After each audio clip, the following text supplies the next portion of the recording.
Head sõbrad, meil on hea meel teid kutsuda täna Välisministeeriumisse külla. Seoses eriolukorraga ei saa me kahjuks teid kutsuda tavalistele lahtiste uste päevadele, kuid Islandi väljak 1 asuv ministeerium on kindlasti huvipakkuv kõigile. Ja siit Välisministeeriumi peaustest tulevadki sisse meie kõige tähtsamad külalised, välisministrid, suursaadikud. Me sattusime kohe siia Välisministeeriumi foajeesse, mis on ehitatud Kuuba marmorist. Me näeme, et 2 poole lähevad üles trepid. Kummalgi pool Välisministeeriumi foajeed on konverentside saalid. Välisministeerium kolis siia hoonesse 1991. aasta lõpul. See hoone oli aga ehitatud esialgselt ENSV kommunistliku partei peakorteriks. Praegu üheks aktuaalsemaks tegevuseks on Eesti liikmelisus ÜRO Julgeolekunõukogus. Just sellele on pühendatud ka minu taga olev pannoo.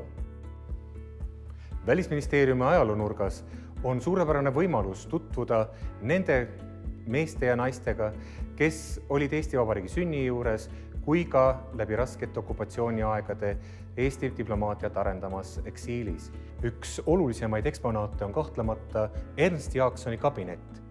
Ja nüüd me oleme jõudnud siis nõndanimetatud Kilukarbi saali. Tegemist on siis 600-kohalise plenaaristungite saaliga. Küsite, miks ta on Kilukarbi saal? Aga nimelt selle lae pärast.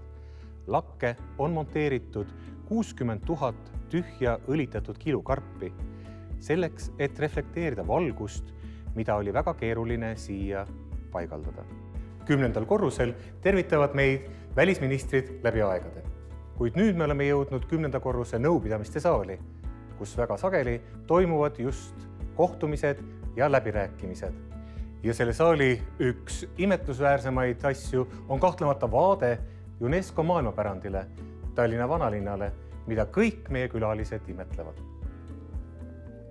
Head sõbrad, mul oli hea meel koos teiega teha täna seda Välisministeeriumi videotuuri ja ma loodan, et õite pea saate te tulla uuesti meile külla ja Lennart Meri, Eesti Vabariigi taasiseseisvunud aja esimene välisminister ja president tervitab teid siin foajees.